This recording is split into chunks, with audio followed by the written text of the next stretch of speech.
ভিডিওতে আমরা সপ্তম শ্রেণীর দ্বিতীয় পর্যায়ক্রমিক মূল্যায়নের ইংলিশে 2 নম্বর স্কুলের প্রশ্নের উত্তরগুলো আলোচনা করব। সিনিয়র একের দাগেটা দিয়েছে মোগলি অ্যামং দ্য উলফস থেকে। বলছে Shere Khan the big one has shifted his hunting grounds. বলছে শের খান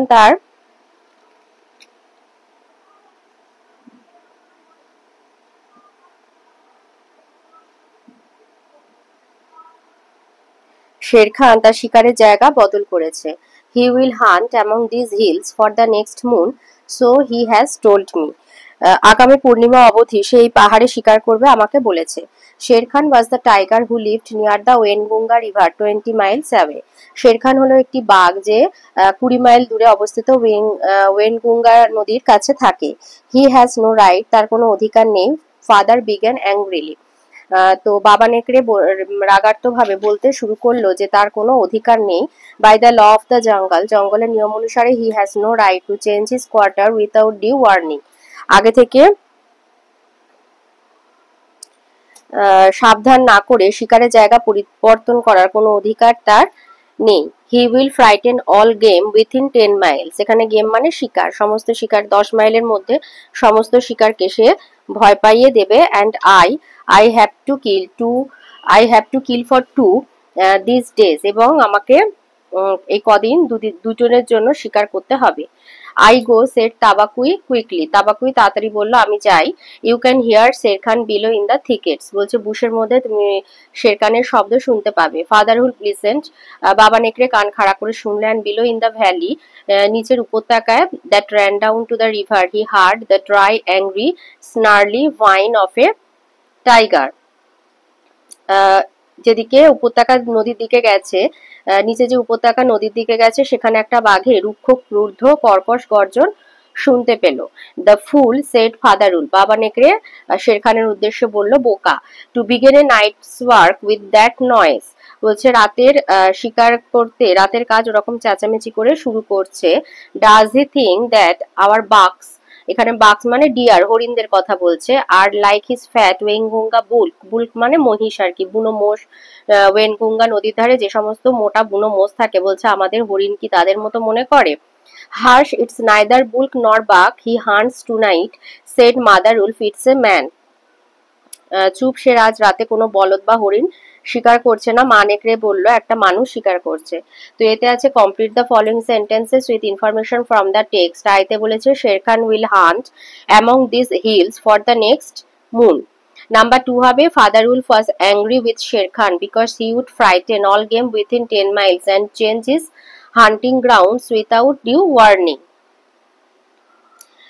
মানে শের খানের উপর রাগের সাথে বলেছে যে সে শব্দ করে 10 মাইলের মধ্যে সমস্ত শিকারকে আর কি ভয় পাইয়ে দেবে, এবং সে আগে থেকে সাবধান বাণী না করে তার নিজের শিকারের জায়গা পাল্টেছে। তাই বাবা নেকড়ে শের খানের উপর আর কি রেগে গেছে।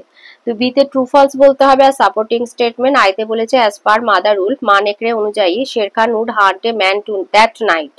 বলছে মা নেকড়ে মত অনুযায়ী যে সেই রাতে শের খান কোনো মহিষ বা হরিণ শিকার করবে না, সে একটি মানুষ শিকার করবে। তো সাপোর্টিং স্টেটমেন্ট একদমই লাস্টের সেন্টেন্সটা দেবে যে হাস, it's neither bullock nor buck, he hunts tonight, said the mother of it's a man.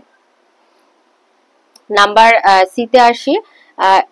এখানে বলেছে who was Shere Khan and where did Shere Khan live, মানে শের খানকে সে কোথায় থাকে। Shere Khan was a tiger, Shere Khan who lived near the Waingunga river 20 miles away. Number 2 হচ্ছে what was the law of the jungle, জঙ্গলের নিয়ম কি? According to the law of the jungle, জঙ্গলের নিয়ম অনুযায়ী Shere Khan had no right to change his hunting grounds without due warning. আগে থেকে সাবধান বাণী না জানিয়ে কেউ জঙ্গলে তার নিজের শিকারের জায়গা পরিবর্তন করতে পারে না। নাম্বার 3 হচ্ছে how did father wolf react when he heard the roar of a tiger. তো what was the law of the jungle, এখানে শের খানের কথা দিয়েই জিনিসটা লিখে দেবে যে কেউ কারোর শিকারের ক্ষেত্রটা আর কি আগে থেকে সাবধান বাণী না জানিয়ে পাল্টাতে পারে না। তো এটা বইতে যেভাবে আছে ওইটা লিখে দিলেও হবে। তো হাউ ডিড, নাম্বার 3 তে বলেছে how did father wolf react when he heard the roar of a tiger, যখন সে মানে বাবা নেকড়ে বাঘের গর্জন শুনেছিল কিভাবে প্রতিক্রিয়া জানিয়েছিল। Father Wolf call Sher Khan এ ফুল, বাবা নেকড়ে শের খানকে বোকা বলে সম্বোধন করেছিল ফর স্টার্টিং হিজ নাইট হান্টস, তার রাতের শিকার, with such a loud noise, এইভাবে তীব্র চিৎকার করে শুরু করছে বলে। হি অলসো মকড হিম, আরো তাকে ব্যঙ্গ করেছিল, saying does he think hour বাক্স আর লাইক হিজ ফ্যাট ওয়েঙ্গুঙ্গা বুলস। তো এই কথাটা বলেও সে শের খানকে ব্যঙ্গ করেছিল। নাম্বার 2 এর সিন যেটা দিয়েছে জেসি বোস ও বিউটিফুল মাইন্ড থেকে, বলছে Jagadish Chandra's education started in a vernacular school. Jagadish চন্দ্র বসুর শিক্ষা শুরু হয়েছিল স্বদেশী ভাষার স্কুলে।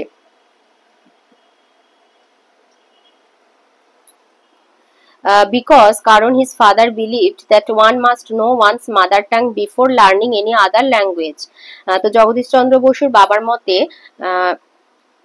কারোর আর কি অন্য বিদেশি ভাষা জানার আগে, বিদেশি ভাষাকে জানার আগে তার নিজের মাতৃভাষা সম্পর্কে জ্ঞান থাকা প্রয়োজন। বিসাইডস, পাশাপাশি one should know one's own people, প্রত্যেকে জানা তার নিজের নিজের দেশের লোকজন, তার নিজের এলাকার মানুষজনকে আর কি চেনা বা জানা উচিত। Speaking at the Bikrampur conference, বিক্রমপুরের কনফারেন্সে বলেছিলেন ইন 1915, 1915-তে, মানে বিক্রমপুরে যে কনফারেন্স বা সভা হয়েছিল সেখানে তিনি বলেছিলেন, Bose said at that time, সেই সময় sending children to English schools was a privilege status symbol.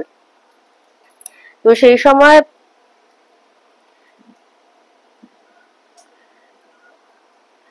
মানে বাচ্চাদেরকে কোনো ইংলিশ মিডিয়াম স্কুলে পাঠানো ছিল একটা আভিজাত্যের প্রতীক আর কি। ইন দ্য ভার্নাকুলার স্কুল, আর স্বদেশী ভাষা স্কুলগুলোতে, to which I was sent, যেখানে আমাকে ভর্তি করা হয়েছিল, the son of the Muslim attendant of my father sat on my right side, আমার ডান দিকে বসতো আমার বাবার একজন মুসলিম সহকারীর ছেলে। And the son of a fisherman, একজন জেলের ছেলে, স্যাট অন মাই লেফট, বাঁ দিকে বসতো। দে ওয়ার মাই প্লেমেটস, তারা ছিল আমার খেলার সাথী। I listen spell bound to their stories of birds, animals and aquatic creature, তো আমি তাদের কাছ থেকে পাখি, প্রাণী এবং বিভিন্ন জলচর প্রাণীর গল্প মানে অবাক হয়ে শুনতাম। Perhaps this stories created in my mind a keen interest in investigating the workings of nature. তো বস্তুত এই সমস্ত গল্পগুলোই আমার মনের একটা তীব্র আগ্রহ সৃষ্টি করেছিল প্রকৃতির কে নিয়ে কাজ করবার বা প্রকৃতির তথ্য অনুসন্ধান করবার বিষয়ে আমার একটা আগ্রহ জাগিয়ে তুলেছিল। When I return home from school, আমি যখন স্কুল থেকে বাড়ি ফিরতাম, accompanied by my school fellows, এবং আমার সঙ্গে থাকতো আমার স্কুলের সহপাঠীরা, my mother welcomed and fed all of us without discrimination. Discrimination মানে পার্থক্য, ডিফারেন্ট মানে কাউকে পার্থক্য না করে সবাইকে নিজের ছেলের মতো আদর আপ্যায়ন করে তাদেরকে খাওয়াতেন জগদীশ চন্দ্র বসুর মা। It was because of my childhood friendship, আমার শৈশবের এই বন্ধুত্বের জন্য, with them, that I could never feel that there were creatures who might be levelled low caste.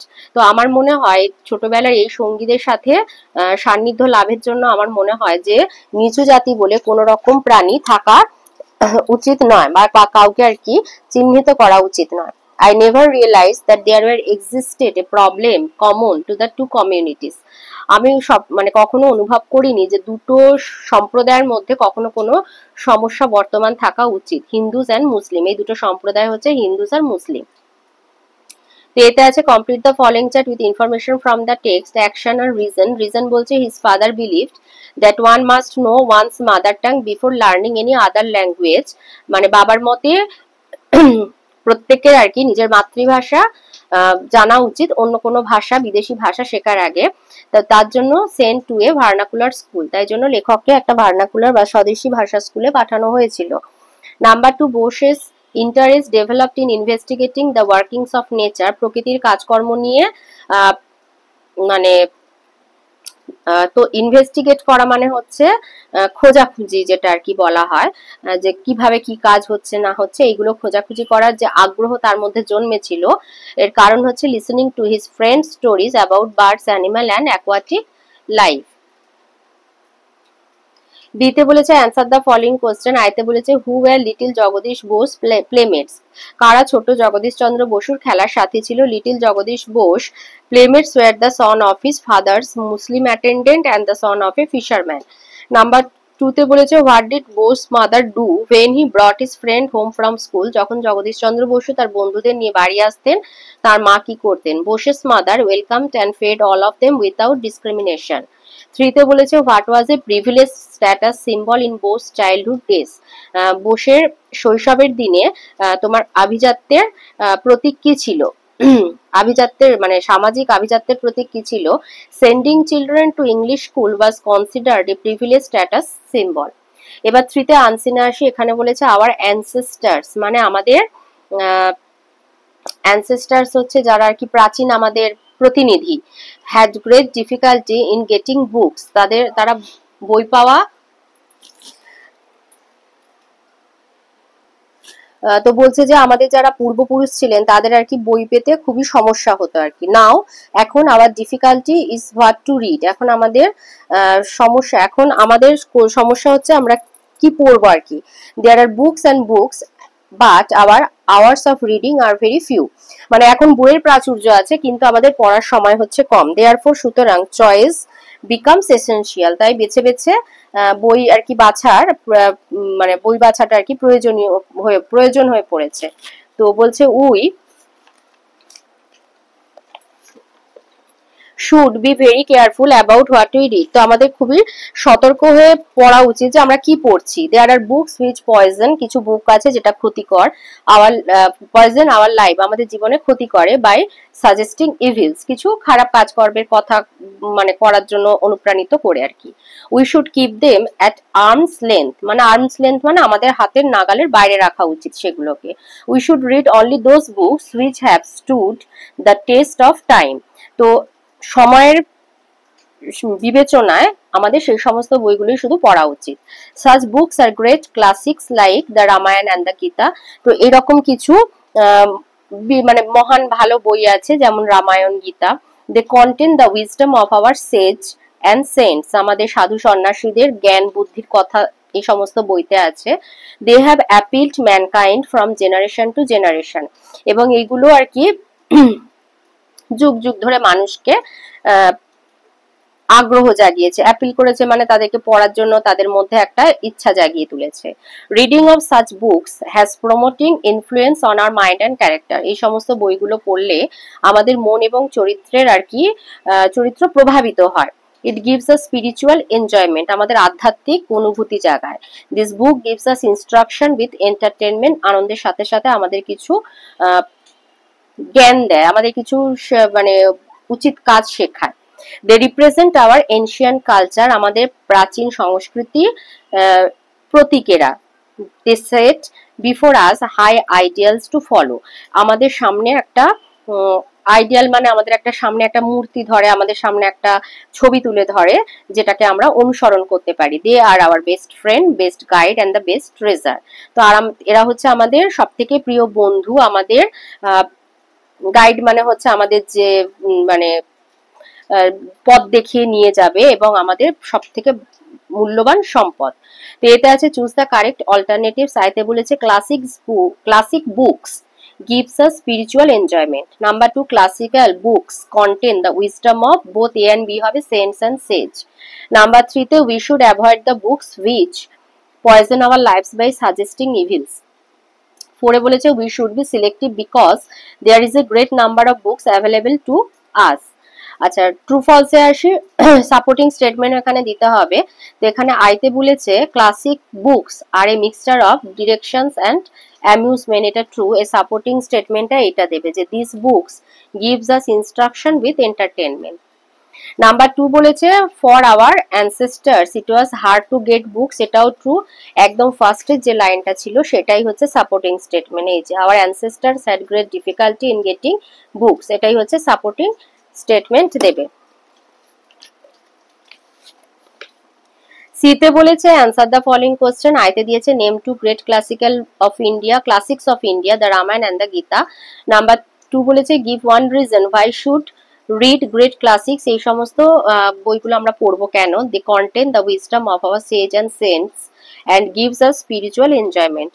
গ্রামারে আসি, 4 এ বলেছে প্রিপোজিশন আর আর্টিকেল বসাতে হবে, তাহলে one of the earliest people on record how hurricanes were different from other storms was William Redfield. 5 এ দিয়েছে হোমোনিমস, wandered হচ্ছে walked aimlessly, আর wondered হচ্ছে thought কিউরিয়াসলি।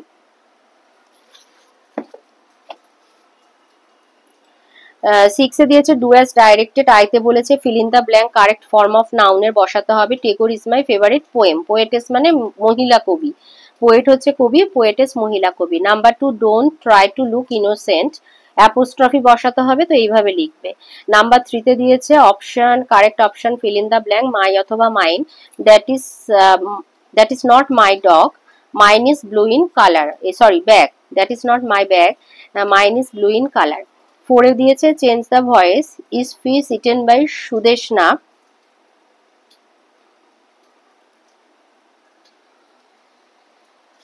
এটার voice change হবে ডা সুদেশনা ইট ফিশ। নাম্বার 5 এ বলেছে মে বা মাস্ট বসাতে হবে, we must save trees for future. 6 এ দিয়েছে প্রেজেন্ট পারফেক্ট টেন্স বসাতে হবে, প্রেজেন্ট পারফেক্ট টেন্স হচ্ছে সাবজেক্ট অনুযায়ী হ্যাজ বা হ্যাভ দিয়ে ভার্বের থার্ড ফর্মটা দেবে। তো দে হ্যাভ ওয়ার্কড, যেহেতু দে আছে তাই হ্যাভ হবে ওয়ার্ক টিল সানসেট।